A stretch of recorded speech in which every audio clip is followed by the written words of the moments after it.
Hello guys, welcome to our YouTube channel Stocks for Everyone. On August 15, 2025, our Honorable Prime Minister Narendra Modi ji have addressed the nation regarding multiple important things, among which he spoke about nuclear energy, and that's what I wanted to tell you in this video.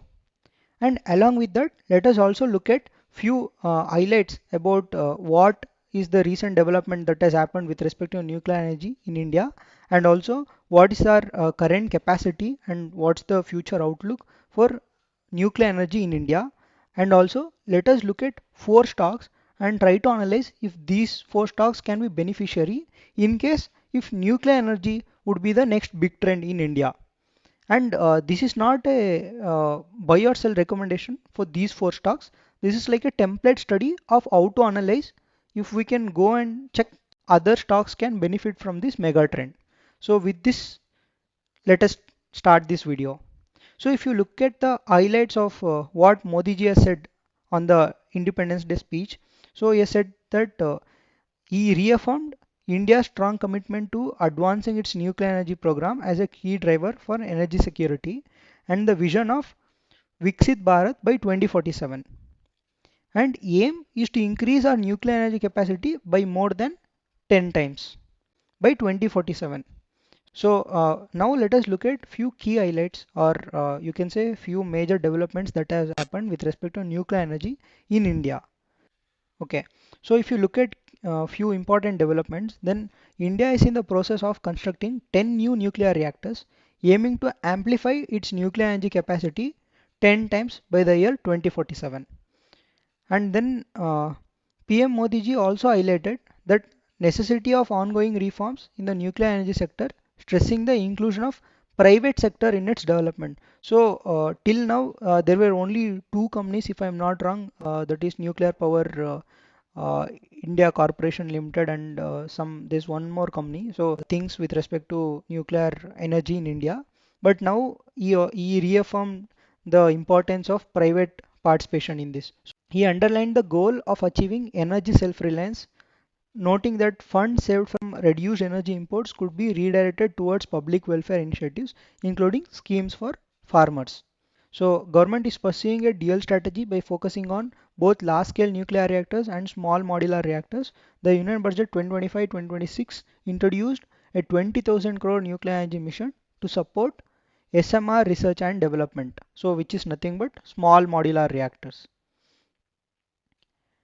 Now, if you look at what's our target with respect to the nuclear energy capacity, so the long-term objective is to reach 100 gigawatt of nuclear power capacity by 2047, establishing nuclear energy as a core component of India's energy portfolio and aiding in the achievement of net zero emissions by 2070. So this is a very long-term vision, so almost close to 45 years, right?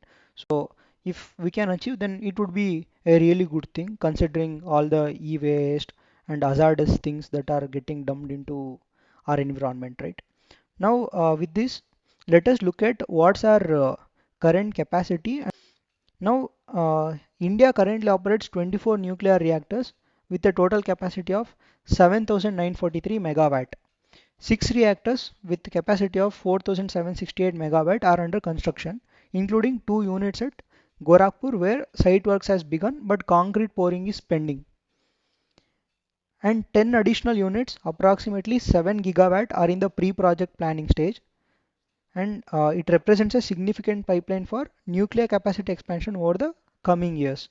So these are the capacity of nuclear energy in India, and there's a lot of expansion that is going to happen in this sector, right? And also guys, now we'll look at the stocks that we can study and see if they can be beneficiary in case if this sector is gonna be the next mega trend. But also please keep in mind that this video is only for educational purpose. We don't intend to recommend you to buy or sell any stock. And also please consult your financial advisor before any financial decisions, right? So with this disclaimer, let us start the video, and these four stocks are just to study. With that, you can go ahead and look other stocks and see if they can benefit from this trend, right?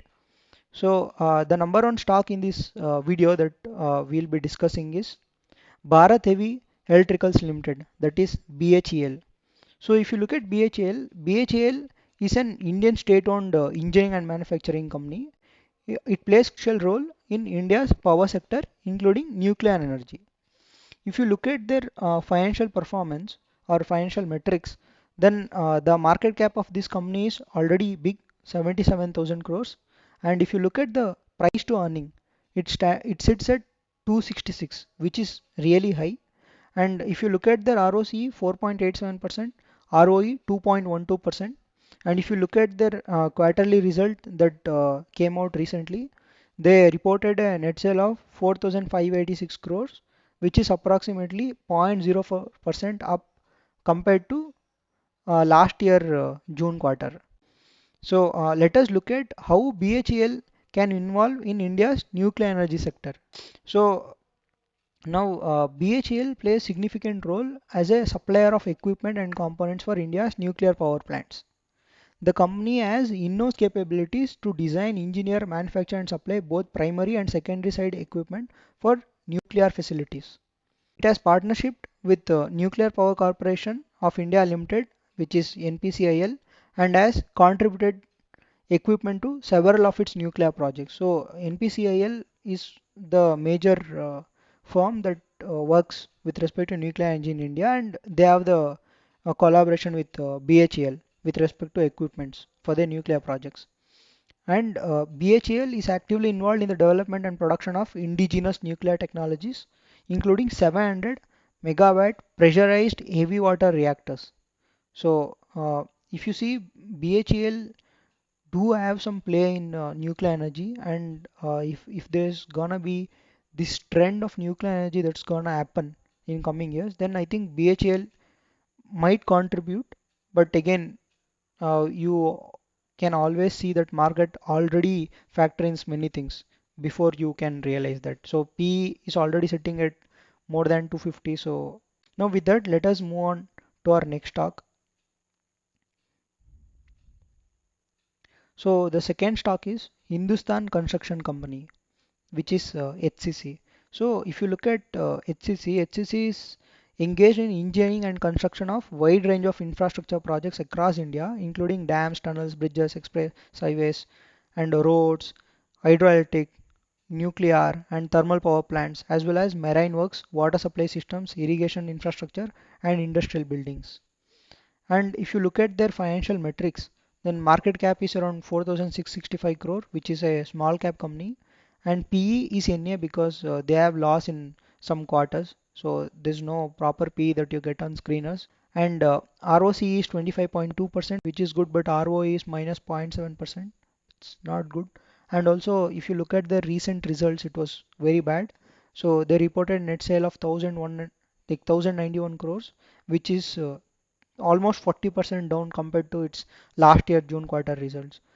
Uh, but if you look at how HCC plays a role in nuclear energy, is HCC has played a significant role in India's nuclear power sector, contributing towards 60% of country's nuclear power capacity as per the company's official information. So this is what HCC is saying, and company specializes in building reactor structures, turbine generator buildings, and other essential infrastructure for nuclear power plants.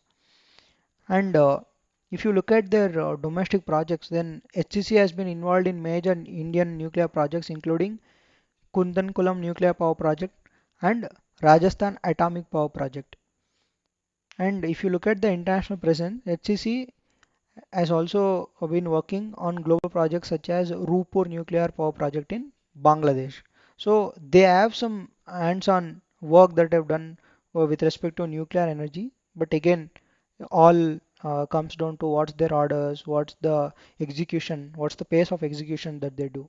So we need to look at all these, and also they need to come with profits for the year so that you can get the P multiple rate. Okay. And third company that's gonna be discussed in this video is Larsen and Toubro. So everyone knows Larsen and Toubro. L&T is engaged in delivering engineering, procurement, and construction solutions across key sectors such as infrastructure, hydrocarbons, power, process industries, and defense. It also has presence in information technology and financial services, operating in both domestic and international markets. So L&T is a very big company, and if you look at their key financial metrics, market cap is almost 5.05 lakh crores, and PE is 32.5. For a large cap, this PE is decent, and ROC is 14.5%, ROE is 16.6%. And if you look at their recent June quarter results, then they have net sales of 63,679 crores, which is almost up 15.5% compared to its last year June quarter results. Inside. But again, past performance doesn't mean that future performance is guaranteed, right? If you look at their role in nuclear energy, then the L&T heavy engineering manufactures reactor vessels for multiple reactor types and supplies critical equipment for nuclear power plants.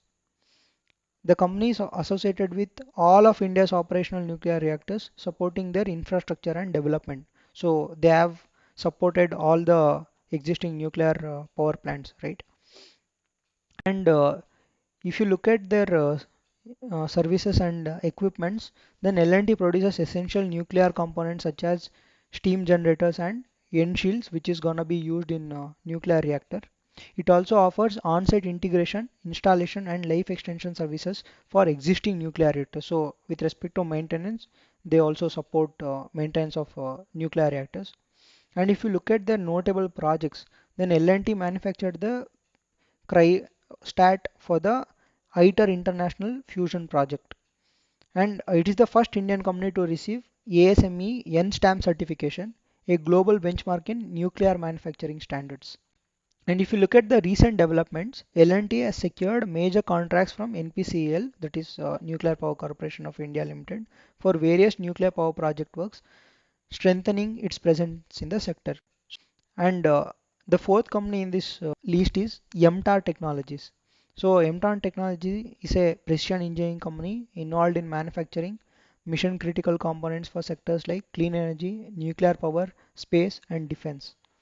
And if you look at their key financial metrics, the market cap of this company is around 4,667 crore. PE is around 77, which is on the higher side, and ROC is 10.7%, ROE is 7.65%. And if you look at their recent quarter on results, then they reported net sales of 157 crores, which is up by almost 23% compared to last year June results. So financial metrics is quite okay, but again, uh, this company has always been on the news with respect to management guidance, and they are not meeting the guidance, right? So again, uh, the management should give you the confidence to buy a company, but here this looks opposite. So again, it all goes with orders and execution, how well they are executed. So we need to watch and see. But if you look at how MTAR is engaged in nuclear energy sector, then MTAR plays an important role in India's civilian nuclear power program, supplying components to key partners such as Nuclear Power Corporation of India Limited. And company manufactures critical assemblies for the nuclear segment, including fuel machining aids, drive mechanisms, bridge and column assemblies, coolant channel assemblies. And this company supplies components for both new pressurized heavy water reactors and refurbishment of existing reactors. MTAR also prioritizes high positional and dimensional accuracy, adhering to stringent operational standards required for nuclear reactors. And in collaboration with BARC, MTAR is developing the channel health assessment system, a fully automated system for assessing coolant channel health without human entry into the fuel machining vault.